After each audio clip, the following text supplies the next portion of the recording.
On my son's birthday, he threw it in my face. The best gift for me would be if you disappeared from my life forever. I smiled, left silently, and left him to celebrate. An hour later, the police arrived, surrounded my yard, and arrested my son.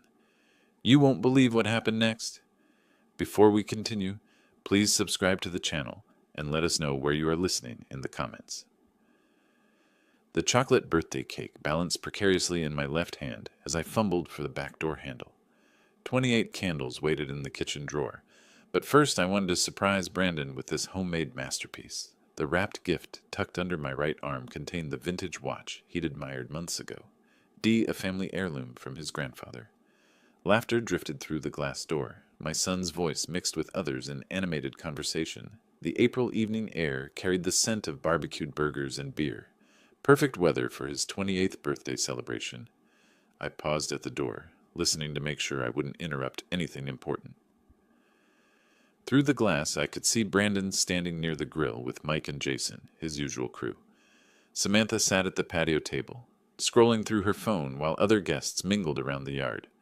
Man, your dad really went all out for this party, Mike's voice carried clearly. New sound system, premium beer, even hired that catering service for appetizers. Brandon took a long swig from his bottle. Yeah, well, he's trying to buy my affection as usual. Thinks money solves everything. I froze, cake still balanced in my hands. The gift suddenly felt heavier under my arm. At least he cares, Jason chimed in. My old man hasn't called me in 6 months. Trust me, you're better off. Brandon's laugh held no warmth. Robert's always breathing down my neck about getting a job, moving out, taking responsibility. Like he doesn't understand that the economy sucks right now. My fingers tightened around the cake plate. Through the door, I watched my son gesture dismissively with his beer bottle. Honestly, guys, the best gift for me would be if the old man finally disappeared from my life forever. I'm tired of his lectures and control. The words hit like a physical blow. I stumbled backward, nearly dropping the cake. 28 years of birthdays, Christmas mornings, baseball games, bedtime stories, all reduced to this moment of casual cruelty. Who would have thought your father was so pushy? Mike agreed, raising his bottle in mock salute. Jason snorted. Dude's probably got your whole life planned out in some spreadsheet. That's what engineers do, right? Exactly. Everything has to be his way or no way. Brandon turned toward the house, and I quickly stepped aside, pressing myself against the wall. Sometimes I wish he'd just, I don't know, find somewhere else to be, permanently. The gift slipped from under my arm, landing softly on the doormat. I caught it just as my legs threatened to give out. The watch inside my father's watch, passed down through 3 generations. Suddenly seemed worthless. You could always move out, Samantha called from the table, not looking up from her phone. With what money? He controls everything. Acts like I'm still 12 years old.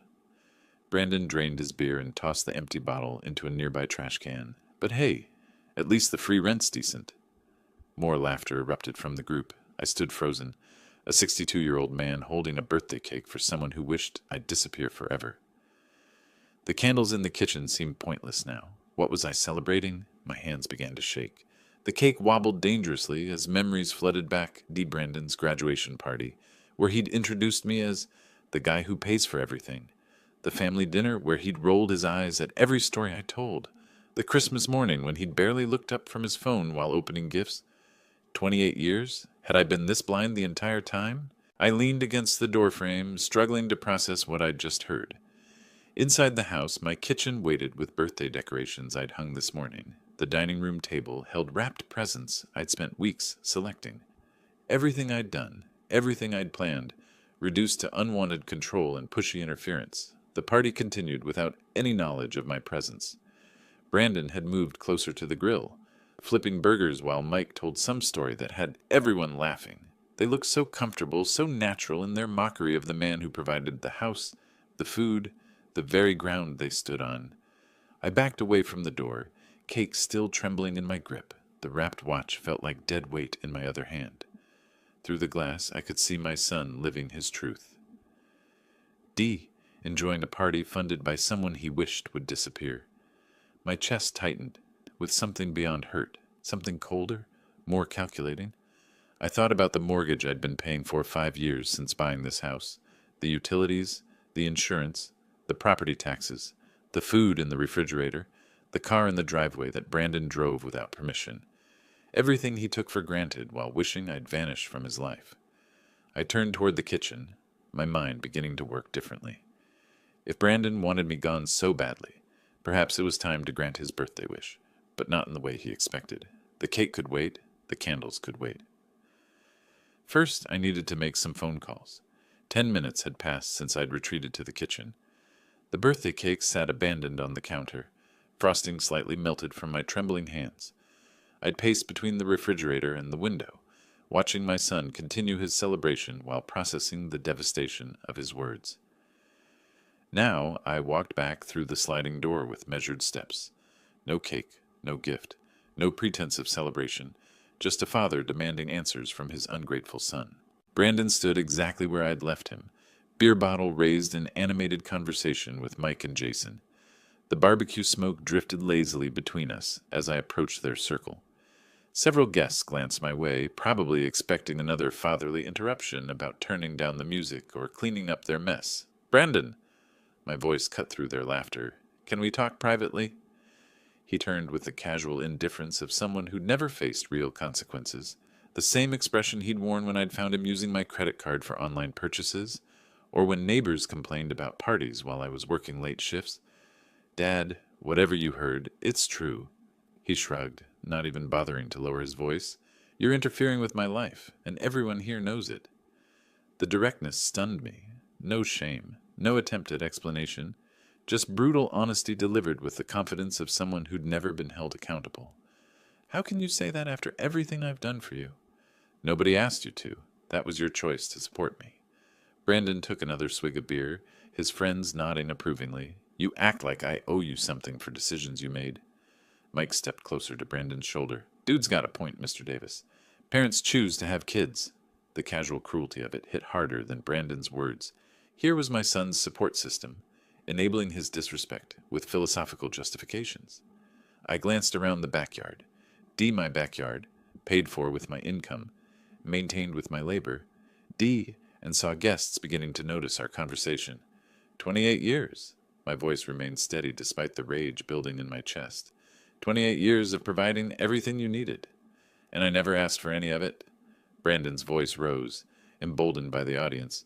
"You want gratitude for stuff I never requested? That's your problem, not mine." Jason laughed, the sound sharp in the evening air. Boomer mentality, right there. "I sacrificed, so you owe me." Several guests had stopped their own conversations now, forming a loose circle around our confrontation. Some looked uncomfortable, but none intervened. This was entertainment to them. A family drama unfolding at a party they'd remember for weeks. "So when you told your friends you wished I'd disappear forever, you meant that?" Brandon's eyes flickered with surprise. The first crack in his casual facade. He hadn't expected me to know the exact words, but the moment passed quickly, replaced by defensive aggression. "Yeah, I meant it. You hover, you lecture, you make everything about your expectations." He gestured with his beer bottle, droplets splashing onto the patio stones. "Maybe if you found your own life instead of trying to control mine, we'd both be happier." The crowd had grown larger now. Conversations throughout the backyard had quieted as more guests tuned into our public confrontation. I could feel their eyes on me. The controlling father, the overbearing parent who couldn't let his adult son live freely. Your own house, your own food, your own car.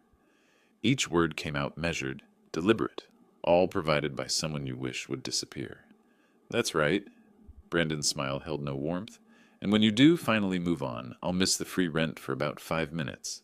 Then I'll figure something else out." Samantha giggled from the patio table, her attention finally drawn from her phone. "Brandon, you're terrible." But she said it like a compliment, like his callousness was charming rather than devastating. The sound of her amusement mixed with the approving chuckles from Mike and Jason, creating a soundtrack of mockery around my humiliation. I stood there surrounded by people celebrating my son's cruelty. 28 years of midnight feedings, school projects, driving lessons, college tuition all reduced to unwanted interference in front of an audience that found our family's destruction amusing. The party continued around us, music still playing, barbecue still smoking, guests still drinking my beer and eating my food, while witnessing the complete disintegration of any respect between father and son. I turned away from the circle of faces, some smirking, others uncomfortably averting their eyes. Brandon's laughter followed me as I walked toward the house, but something had shifted in those final moments. The hurt was crystallizing into something colder, more calculating. He wanted me gone? That could be arranged, but not in the way he expected. The stairs creaked under my weight as I climbed to the second floor, each step taking me further from the laughter that still echoed through the house. My bedroom door closed with a soft click, finally separating me from the celebration of my own humiliation. I stood motionless for a moment, letting the silence wash over me. The party sounds filtered through the walls, demuted conversations, clinking bottles, Brandon's voice cutting through it all with another joke at my expense. Through the window, I could see guests moving around the backyard, their shadows dancing across the patio stones. In the evening light, the mirror above my dresser reflected a man I barely recognized. When had I become this person, this doormat who absorbed insults with quiet dignity, who enabled disrespect by continuing to provide for someone who wished me dead? My reflection stared back with hollow eyes, and suddenly the memories came flooding back. Last spring's car incident flashed through my mind with painful clarity. Brandon had dragged me to 3 different dealerships, demanding I co-sign for vehicles he couldn't afford. When I'd suggested something more reasonable, he'd turned to the salesman with theatrical embarrassment. "Sorry about my dad. He doesn't understand that image matters in my field." The salesman had looked uncomfortable, but Brandon had continued with cruel precision. "He thinks driving a decent car is showing off. That's what happens when you settle for mediocrity your whole life." I'd stood there, checkbook in hand, absorbing the public humiliation while still preparing to help him get transportation he needed. The used Honda we'd finally settled on had cost me $15,000. He'd complained about it for months. Another memory surfaced unbidden. The Christmas dinner where I'd invited his friends, hoping to build bridges. I'd spent days preparing, wanting to show Brandon's social circle that his father wasn't the controlling ogre he'd apparently described. "Actually, Mr. Davis, Brandon tells us you're pretty strict about everything," Mike had said over dessert, his tone carrying barely concealed mockery. "Must be tough having someone monitoring your every move." Brandon had laughed, raising his wine glass. "You have no idea. Dad thinks he knows what's best for everyone." I'd sat at the head of my own table, serving wine I'd paid for to people who were openly mocking me, while my son orchestrated the whole performance. The worst part, I'd kept smiling, kept playing the good host, kept enabling the very behavior that was destroying any possibility of respect between us. But tonight had been different. Tonight, Brandon had finally said what he really thought, and something inside me had shifted permanently. I walked to the window and looked down at the backyard. There he was, animated and gesturing with a fresh beer, probably recounting his latest victory over the old man. His friends clustered around him like disciples, hanging on every word of his performance. They were all living in my house, eating my food, drinking my alcohol, celebrating my public defeat. How many years had I been financing my own disrespect? The engineering part of my mind began to engage. The same analytical process I'd used to solve complex problems for 3 decades. Variables, constraints, desired outcomes. Brandon wanted me gone from his life. I wanted respect, or at least an end to active contempt. The current approach, D, patience, generosity, hoping for eventual gratitude, D had failed completely. Time for a different methodology. I turned away from the window and faced myself in the mirror again. This time I saw something different. Not a victim, not a doormat, but a man with resources, options, and the intelligence to use them effectively. Brandon was 28 years old and had never held a real job. He had no savings, no credit history, no practical life skills beyond consuming what others provided. His entire lifestyle depended on my continued willingness to subsidize his comfort while he publicly mocked my existence. What would happen if that subsidy simply disappeared? The thought sent a cold clarity through my system. I owned this house outright. Every utility bill, every insurance payment, every property tax assessment came from my accounts. The refrigerator he raided, the internet he used, the electricity that powered his late-night gaming sessions. D all mine. If Brandon truly wanted me gone from his life, perhaps it was time to grant that wish. But on my terms, not his. I moved toward the door, my hand resting on the handle. The party continued below, oblivious to the shift that had just occurred in the man who made it all possible. Brandon was about to learn the difference between independence and abandonment, between freedom and responsibility. He'd asked for space from his father's influence. Soon he'd have all the space he could handle. 25 minutes had passed since I'd walked away from that circle of mockery. Now I descended the stairs with measured steps, each one taking me closer to a confrontation that would reshape the dynamics of this house permanently. The back door opened to the same scene I'd left, D music pumping from the portable speakers, guests clustered around the patio with drinks, Brandon holding court near the barbecue grill. But something fundamental had changed, not in the party, but in me. I walked directly across the yard toward the DJ table where someone had set up the sound system. Conversations continued around me, most guests unaware that the man who owned everything they were enjoying had just made a decision that would alter their evening considerably. The wireless microphone sat next to the speakers, exactly where I'd hoped to find it. I picked it up with the same calm precision I'd once used to present engineering solutions to corporate boards. The music continued for another moment before I located the volume control. Silence fell across the backyard like a curtain dropping. The party is over. My voice carried clearly through the speakers to every corner of my property. I'm asking everyone to leave my property now. The words landed with the impact of a physical blow. Conversations stopped mid-sentence. Beer bottles paused halfway to lips. Even the most intoxicated guests understood that something significant had just occurred. Brandon's face went through a rapid sequence of emotions. Surprise, embarrassment, then settling into the familiar arrogance that had defined our relationship for years. "Nobody's going anywhere," he stepped forward, addressing the crowd rather than me. "This is my party, and you're all welcome to stay as long as you want."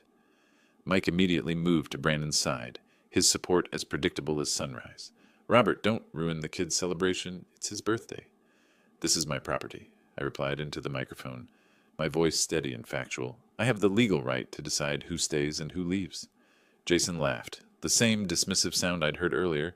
"Come on, Mr. Davis. Don't be dramatic. We're not hurting anything."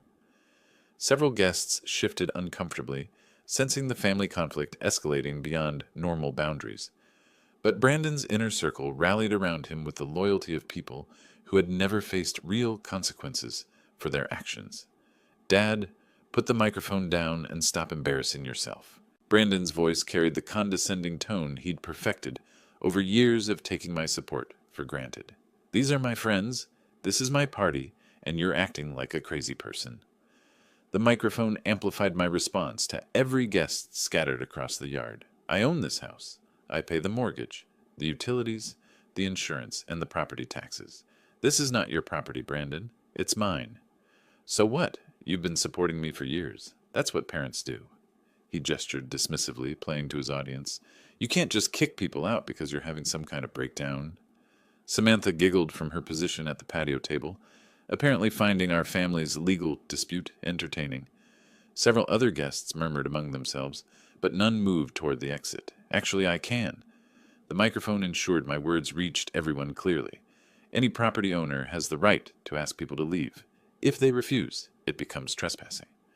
The casual certainty in my voice seemed to penetrate even Brandon's alcohol-fueled confidence. He looked around at his friends, seeking the same support that had emboldened him during our earlier confrontation. "You're not serious," Mike said, but his tone had lost some of its earlier dismissiveness. "You wouldn't actually call the cops on your own son's birthday party." "Watch me." I set the microphone down on the table and turned toward the house. "You have 5 minutes to leave voluntarily. After that, the police will remove you as trespassers." Brandon's voice rose behind me, no longer the controlled mockery of earlier, but something approaching panic. "Dad, you can't do this. These people are my friends." I paused at the back door and looked over the gathering one final time. 30 years of hosting Brandon's friends, buying food for his parties, cleaning up the mess afterward, and enduring their casual disrespect in my own backyard. "You wanted me gone from your life?" I said, my voice carrying without amplification. "This is how that works. When I'm gone, my house goes with me." The door closed behind me with a soft click, muffling the eruption of voices that followed.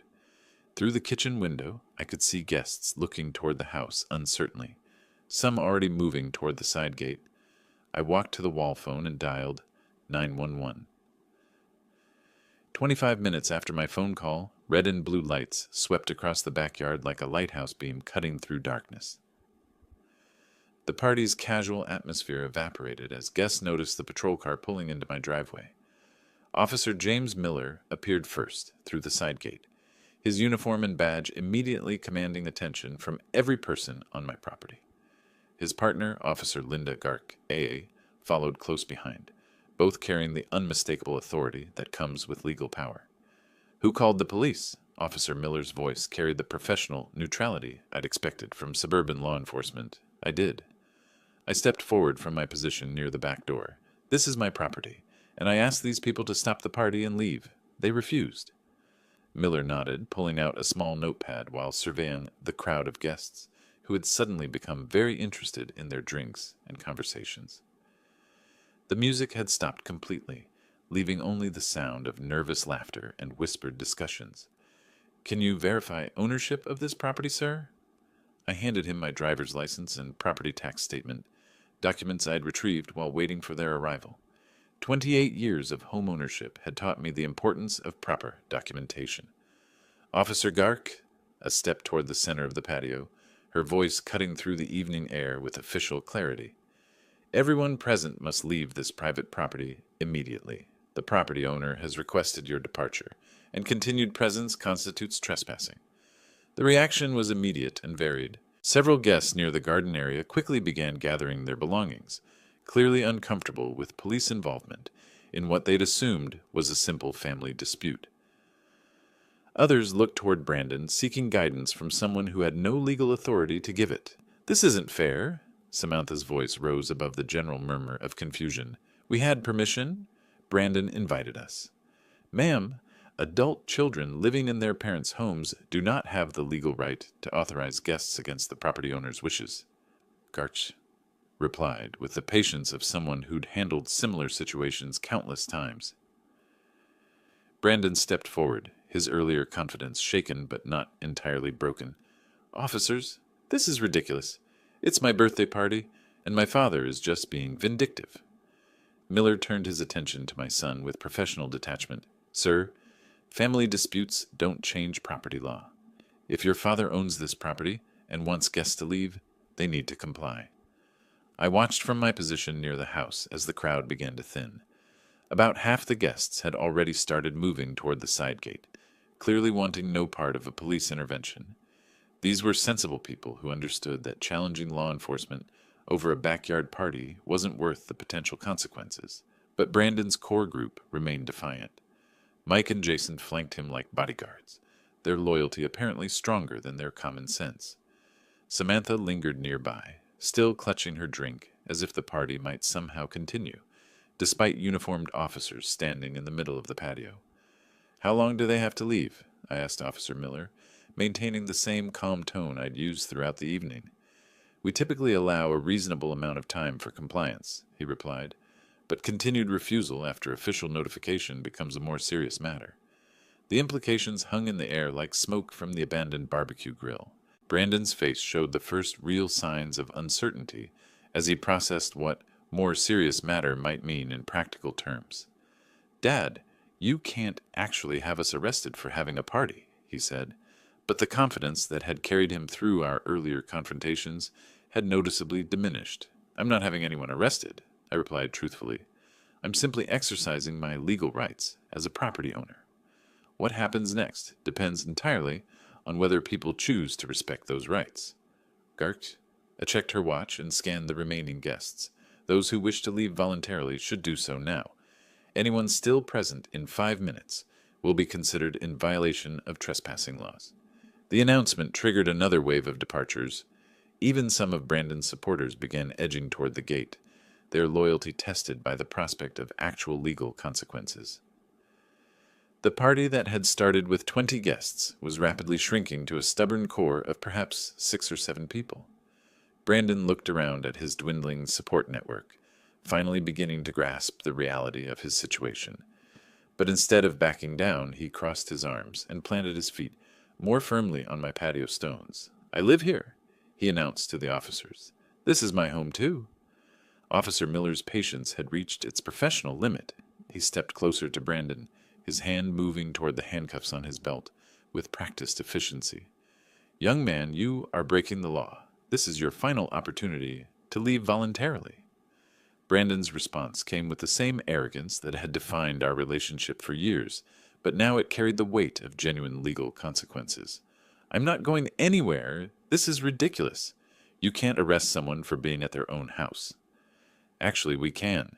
Garks, a move to flank Brandon from the left, her positioning professional and deliberate. "You don't own this property, and you've been ordered to leave by the legal owner." The reality of his situation seemed to hit Brandon like cold water. His eyes darted between the 2 officers, then toward me standing near the back door, then to his remaining friends who watched in stunned silence. "Dad, tell them this is crazy. I live here." "You live here by my permission," I replied calmly. "Permission I'm withdrawing."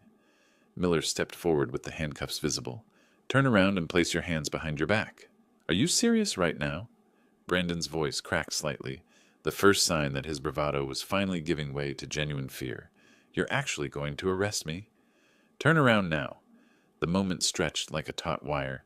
I watched my son's face cycle through disbelief, anger, and finally a desperate kind of panic, as he realized that 28 years of avoiding consequences had just come to an end.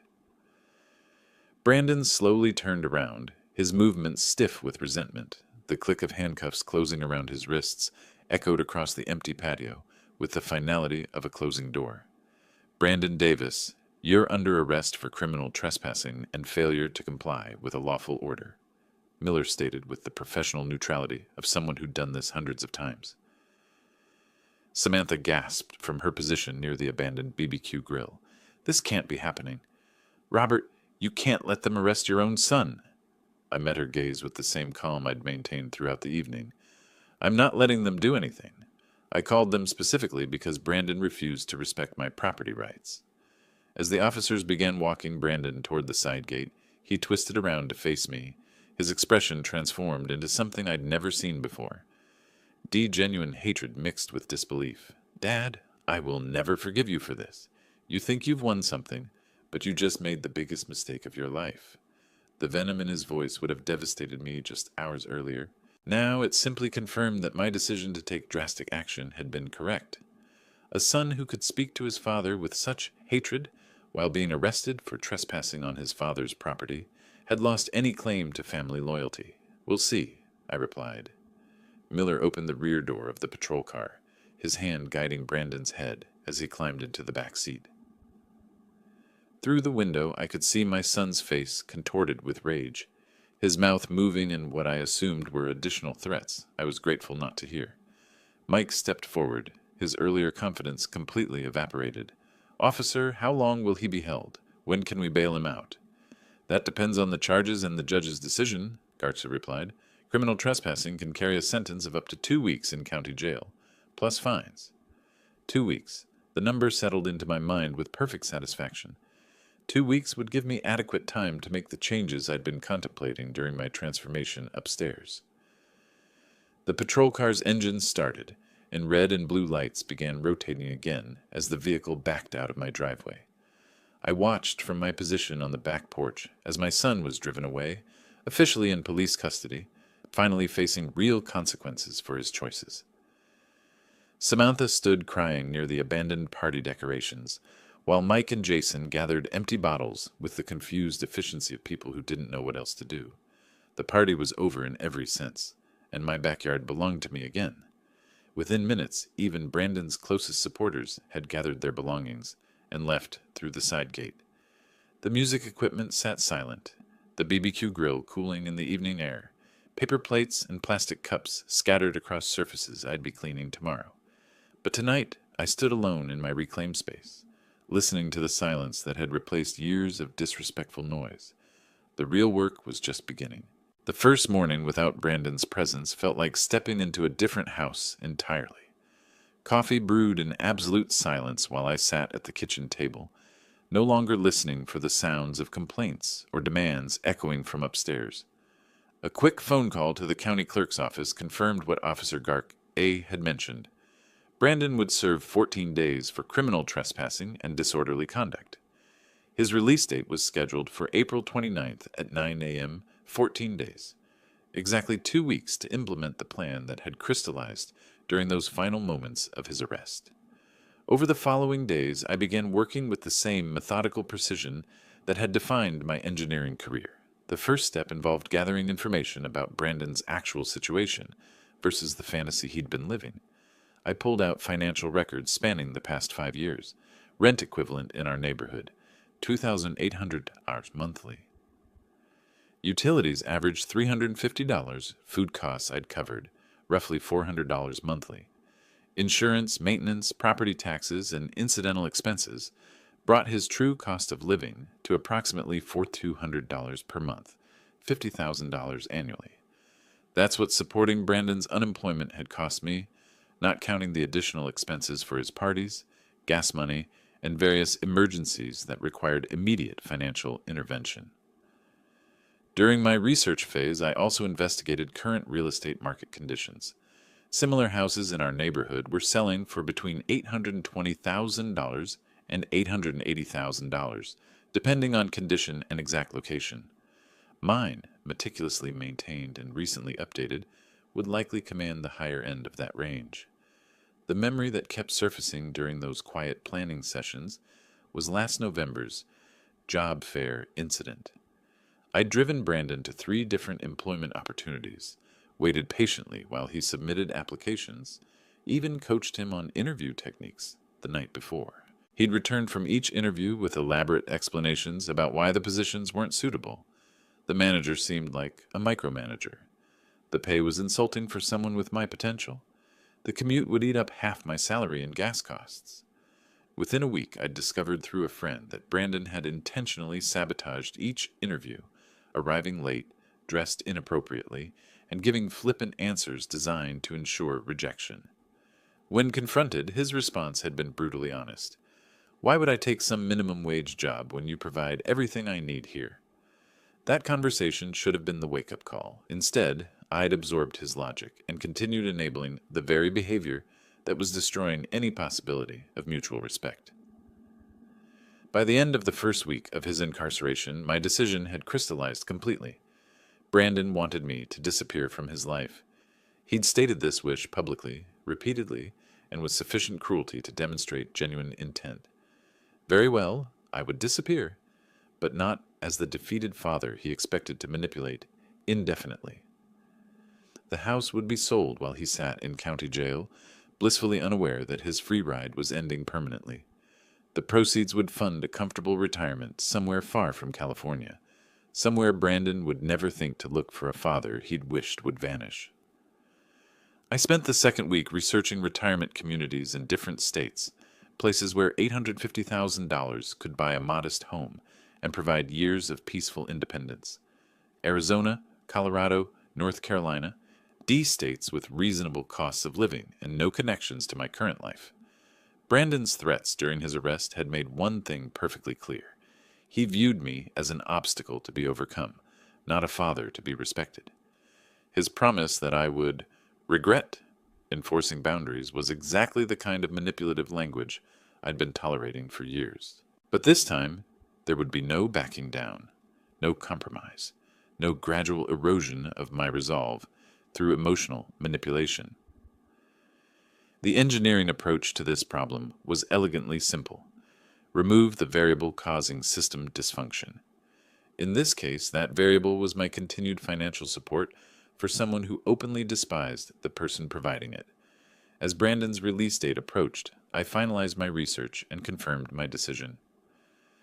The real estate agent's business card sat next to my morning coffee, waiting for the phone call that would set everything in motion.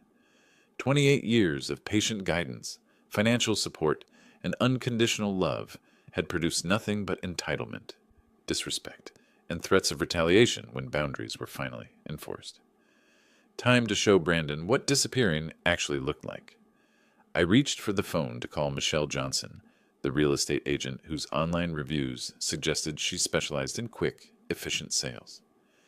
Michelle Johnson's office occupied a corner suite in downtown San Jose, its windows offering views of the city that had been my home for 3 decades.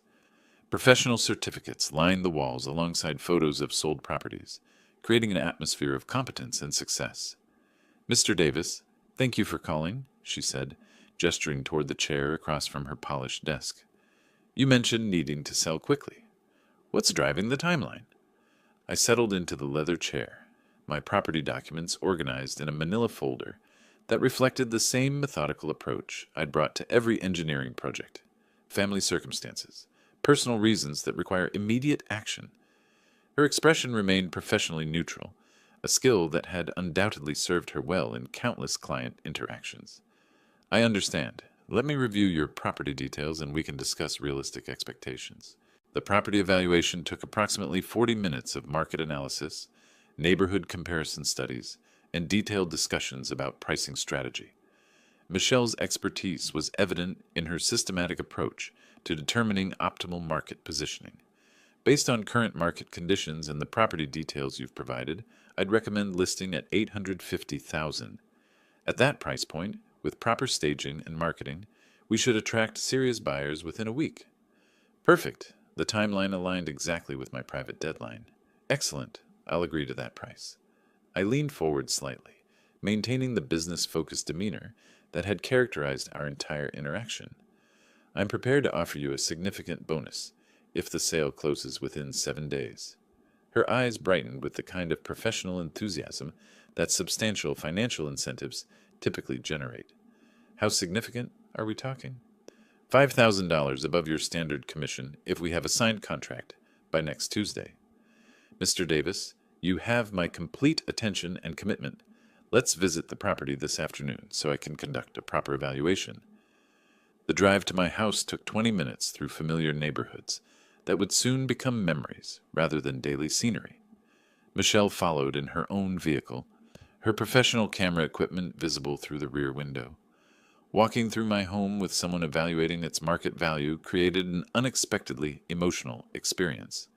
Every room held memories of Brandon's childhood: birthday parties, homework sessions, the gradual transformation from grateful child to entitled adult. "The maintenance level is exceptional," Michelle observed, photographing the updated kitchen and recently refinished hardwood floors. "This property will show beautifully. Have you considered professional staging?" "Whatever you recommend. Cost isn't the primary concern." She moved through each room with practiced efficiency, noting architectural details, natural lighting, and the kinds of features that attract buyers in our competitive market. Her assessment confirmed what my research had suggested. The house was positioned perfectly for rapid sale. "Honestly, Mr. Davis, properties in this condition don't stay on the market long. With the right marketing approach and competitive pricing, I'm confident we can have multiple offers by the weekend." Multiple offers meant potential bidding wars which could drive the final price even higher than our listing target. Brandon's 2-week sentence was providing advantages I hadn't anticipated when this plan first crystallized. Back in her office, the contract negotiation proceeded with remarkable efficiency. Standard seller disclosure forms, marketing strategy agreements, and timeline specifications filled the afternoon with productive legal documentation. "I'll have professional photographs taken tomorrow morning," Michelle explained while organizing the signed paperwork. "Listing goes live Thursday. Open house scheduled for Saturday and Sunday." Given the urgency and bonus structure, this property gets absolute priority in my schedule. The bonus arrangement was structured as performance-based compensation, entirely legal and professionally appropriate. $5,000 represented substantial motivation for an agent whose annual income depended on successful closings. "Mr. Davis, I have to ask Dee, are you planning to relocate? This seems like more than just downsizing." "Complete life change," I replied truthfully, though the full context would have shocked her professional composure. "Sometimes circumstances require dramatic decisions." She nodded with the kind of understanding that suggested experience with clients undergoing major life transitions. Well, I'll make sure this transition proceeds as smoothly as possible. The signed contracts felt substantial in my hands as I prepared to leave her office. 7 days remained until Brandon's scheduled release, and the mechanism for his ultimate lesson in consequences was now legally documented and professionally managed. One more thing, I said, pausing at her office door. I may need to coordinate timing very precisely. Can you keep me updated on any interested buyers immediately? Absolutely. You'll have real-time updates on every showing, every inquiry, every offer. This is going to move fast. I walked to my car with the satisfaction of someone who had just converted years of planning into concrete action. The house that had sheltered Brandon's entitlement for 28 years would soon belong to strangers who actually appreciated having a place to call home. Now I needed to learn exactly when Brandon would be released so I could time the final phase perfectly. The drive to Santa Clara County Jail took 30 minutes through morning traffic that gave me time to prepare for what would likely be my final interaction with any aspect of Brandon's current circumstances. The facility emerged from the industrial landscape like a concrete monument to consequences. Exactly what my son would soon understand intimately. Security procedures required identification verification, metal detector screening, and visitor registration that transformed citizens into processed subjects within the institutional system. The efficiency impressed me with its methodical approach to human management. I need information about an inmate, I told the corrections officer at the visitor information desk, sliding my driver's license across the polished counter. Sergeant Davis D., no relation, despite the shared surname D., reviewed my identification with the professional neutrality that characterized every aspect of this sterile environment. His uniform and badge represented authority that transcended personal feelings or family dynamics. Name of the inmate? Brandon Davis. He's serving 2 weeks for criminal trespassing. The sergeant's fingers moved across his computer keyboard with practiced efficiency, accessing databases that contained every detail of Brandon's current legal situation. The institutional system had reduced my son to a number, a cell assignment, and a release schedule. Brandon Davis, booked April 15th. His eyes scanned the monitor without emotion. Your son will be released. April 29th at 9 o'clock a.m. Perfect. The timing aligned exactly with my strategic requirements. Thank you for that information. I maintained the same professional tone that had characterized my entire interaction with this facility. Is there anything else I should know about the release process? Standard release procedures. He'll be processed out through this same building, return personal effects, given transportation voucher if requested. Sergeant Davis looked up from his screen with the kind of helpful efficiency that marked quality public service. Would you like to visit with him while you're here? The question hung in the air between us like smoke from an extinguished fire. Here was my opportunity to see Brandon face to face, to gauge his emotional state, perhaps even to prepare him for what awaited his return home.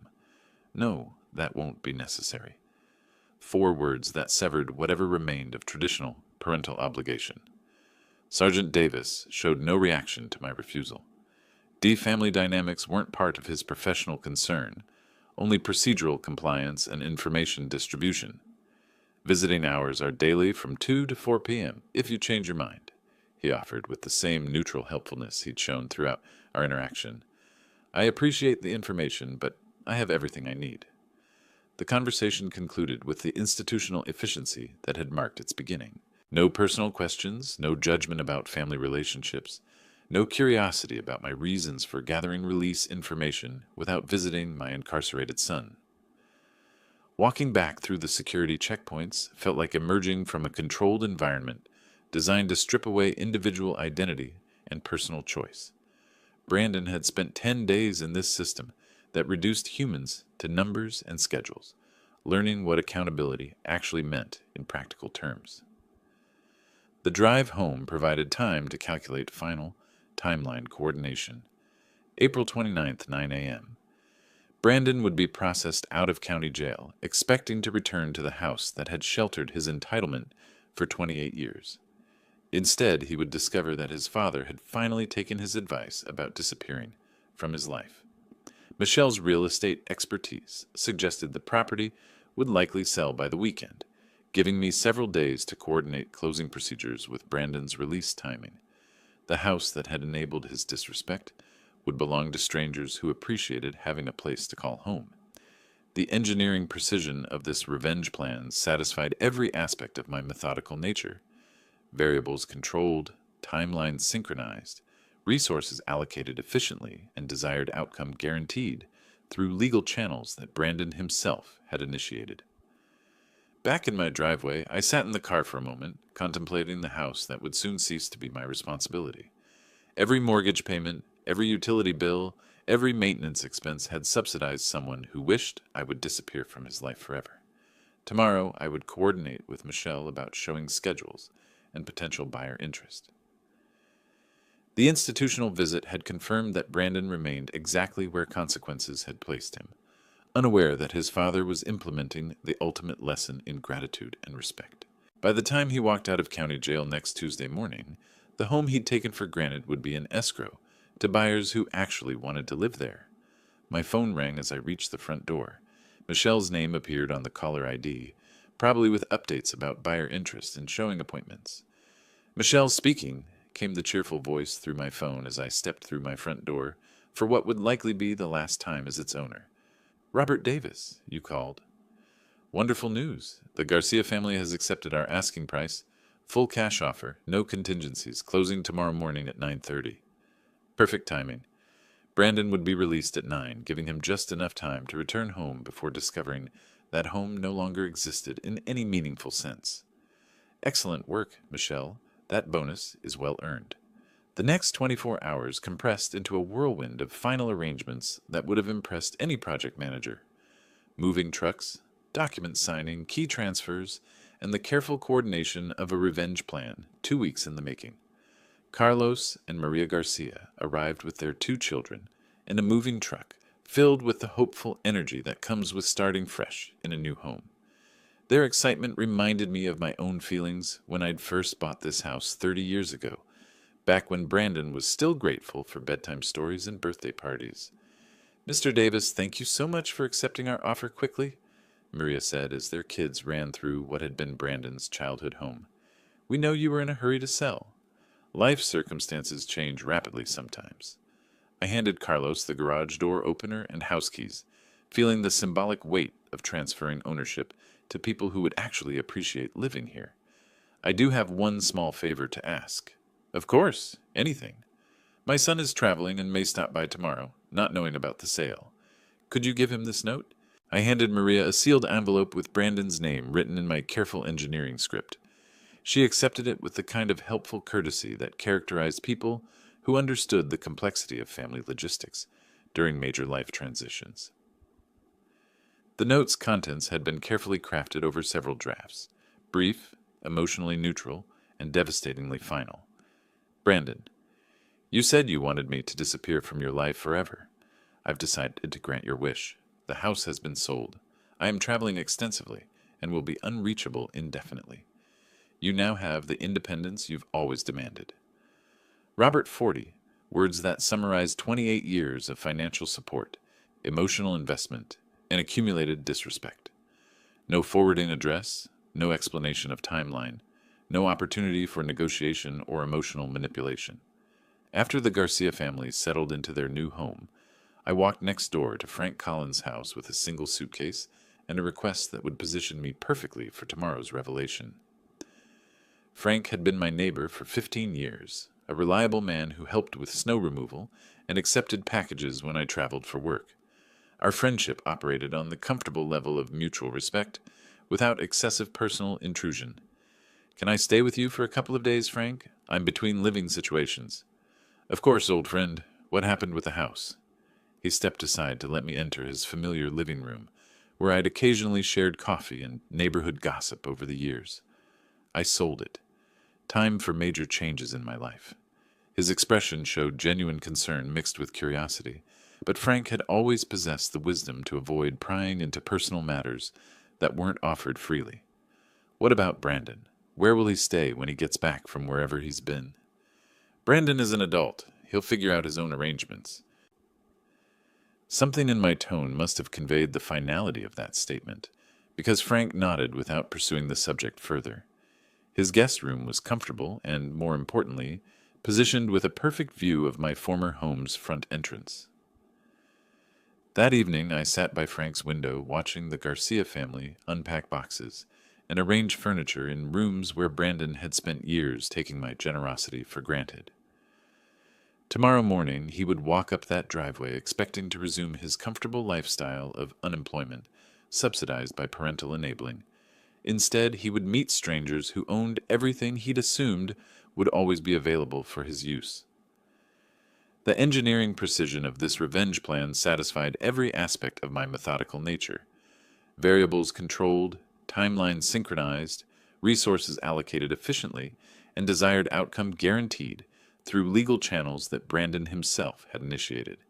Frank knocked on the guest room door around 10 p.m., bringing fresh towels and the kind of practical hospitality that had characterized our entire friendship. "Everything you need in here, Robert." "Everything's perfect, Frank. Thank you for the accommodation. Stay as long as necessary. Whatever's going on with your family situation, you've got support here." He left me alone with my thoughts and my view of the house where Brandon expected to continue living at my expense.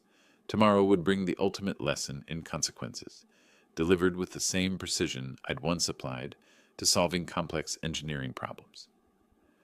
The last thing I saw before turning off the lights was Maria Garcia closing the curtains in what had been Brandon's bedroom window. 9:30 arrived with the precision I'd spent 2 weeks orchestrating. From Frank's upstairs window, I watched Brandon round the corner onto our street, walking with the casual confidence of someone returning to familiar territory. He looked exactly as I'd expected after 2 weeks in county jail.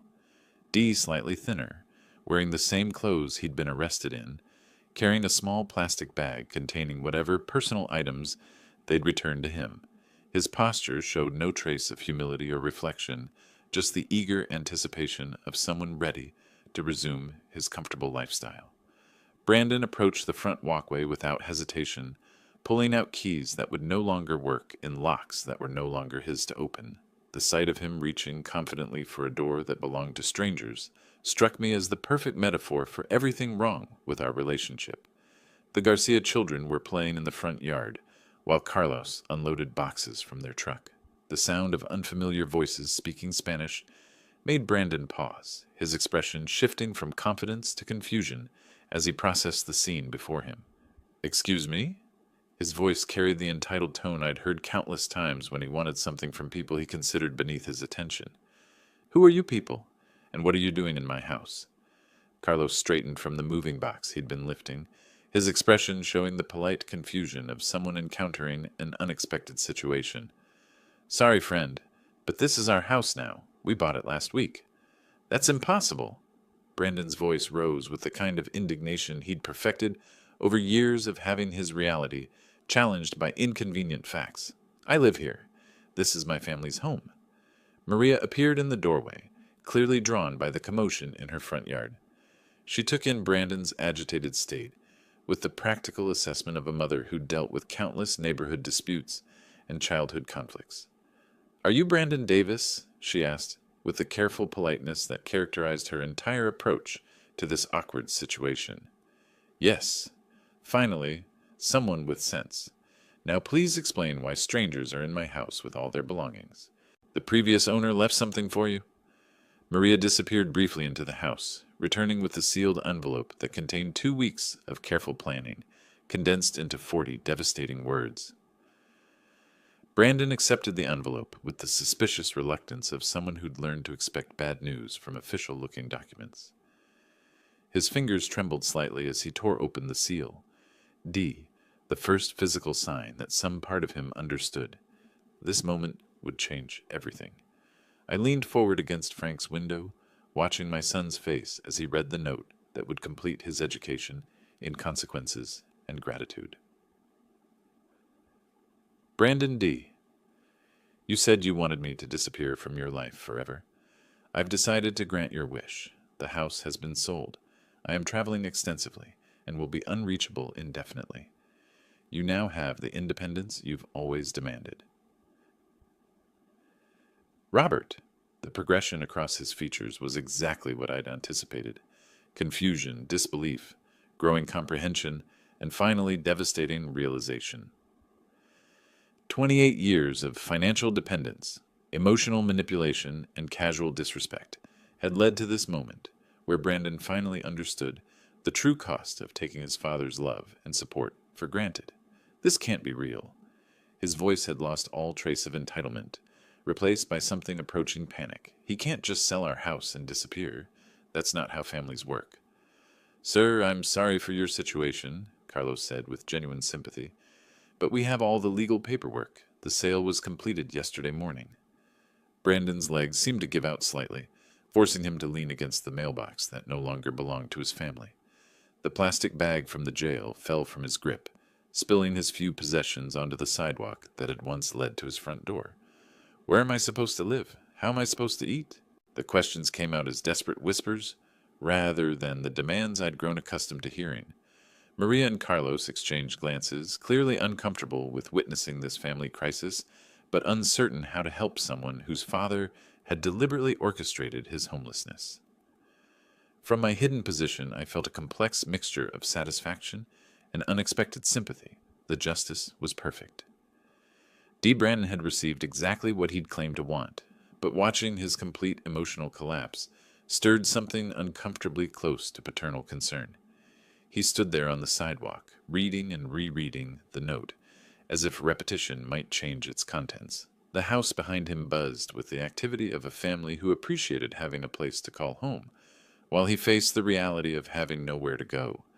28 years of enabling had ended with 40 words and a sold house. The lesson in consequences was complete, delivered with the same precision I'd once applied to solving complex engineering problems.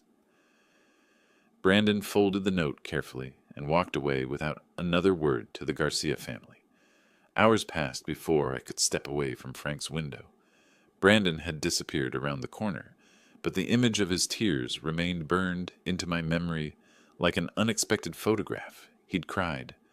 Not the angry, manipulative tears I'd witnessed during childhood tantrums, but genuine, heartbroken sobs of someone who'd finally understood the true cost of his choices.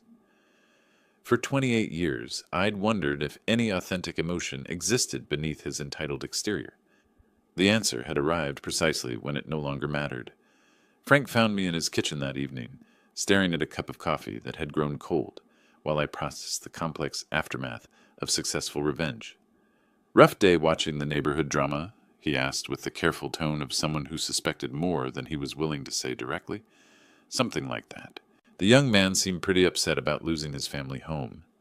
I met Frank's eyes, seeing the genuine concern of someone who'd witnessed pain without understanding its origins. Sometimes consequences take years to arrive, but they always do eventually. Frank nodded with the wisdom of someone who'd lived long enough to understand that justice rarely arrives on schedule, but rarely fails to arrive at all. "Thank you for the hospitality," I said, rising from the table where I'd spent so many hours planning and plotting. "I'm moving on tomorrow morning." "Where are you headed, Robert?" "To the ocean. Time to start completely fresh." Frank didn't press for details, understanding instinctively that some life changes require privacy rather than explanation. His friendship had provided exactly the support I needed during this transition, without demanding more information than I was willing to share. "You've got my number if you need anything," he offered, though we both understood this goodbye carried the permanence of someone choosing to leave his entire past behind. The next morning arrived with the kind of California sunshine that makes new beginnings seem not just possible, but inevitable. I loaded my single suitcase into the car I'd barely driven during 2 weeks of strategic planning, feeling lighter than I had in decades.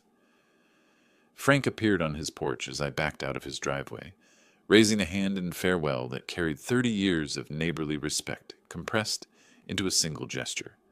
I waved back, genuinely grateful for his unwitting support during the most complex moral decision of my life. The highway stretched west toward the Pacific, carrying me away from everything I'd known toward possibilities I hadn't dared imagine 2 weeks ago. $850,000 in my bank account, no family obligations, no one depending on my financial support or emotional availability. Brandon had gotten exactly what he'd claimed to want. A father who disappeared from his life forever. I'd granted his birthday wish with the same engineering precision I'd once applied to solving complex technical problems. The justice was perfect, delivered through natural consequences rather than malicious revenge. Yet his tears had changed something fundamental in the equation, not the outcome D that remained fixed and appropriate, but my understanding of who he was beneath the entitlement had shifted in those final moments, when authentic emotion replaced practiced manipulation. He was still my son, despite everything, still capable of genuine feeling, despite years of evidence suggesting otherwise, still human, despite behavior that had often seemed calculatedly cruel. That recognition didn't change my decision to leave, or my conviction that consequences were necessary and appropriate, but it added a layer of complexity to what had started as simple justice and evolved into something approaching wisdom. The coastal highway appeared ahead, promising miles of ocean views and small towns where no one knew my history or expected me to subsidize anyone's lifestyle. Communities where 62 years of accumulated experience might be valued rather than exploited. I'd spent 28 years enabling someone who wished I would disappear. Now I was granting that wish, while creating the life I should have built for myself decades ago. The morning sun reflected off my windshield as I drove toward whatever came next, carrying nothing but the clothes in my suitcase, and the hard-earned knowledge that respect, once lost, can only be reclaimed through actions rather than words. Behind me, Brandon was learning the same lesson from the other direction. Ahead, the ocean waited with horizons I'd never explored and possibilities I'd never considered. It was time to find out who I was when no one needed anything from me. If you like this story, please like this video, subscribe to the channel, and share your impressions of this story in the comments. To listen to the next story, click on the box on the left. Thank you for watching.